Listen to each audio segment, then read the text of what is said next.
Samantala, aabot sa 1.2 milyon ang botante naman sa Camarines Sur, subalit halos 200,000 pa ang hindi nakapagparehistro. Ang buong ulat iahati naman sa atin ng aming kasama si Grace Refa Masimando ng Radyo ng Bayan Naga. Grace, marahay na hapon. Princess, nangangamba ang Comelec Sur na kung magpapatuloy ang pabugal-bugal at pagpapabaya ng mga botante, baka hindi sila makaabot sa period na laan upang makapagparehistro.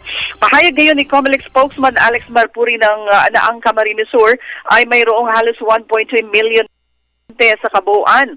Pero ang halos 300,000 nito ay hindi pa nag-a-apply for biometrics at hindi pa nakakapagparehistro.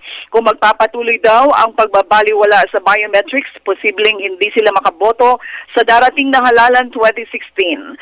Ayon kay Marpuri, mula na magbukas sila noong Mayo 3 ay halos mahigit pa lang sa 2,000 ang nag-avail ng biometrics. Ito'y sa kabila ng pagtanggap ng Comelec na mga magpaparehistro kahit araw ng Sabado at Linggo upang mapagsilbihan lamang ang mga namamasukan ng Lunes hanggang Biyernes. Radyo ng Bayan Naga, Grace Refa Masimando para sa Telebisyon ng Bayan.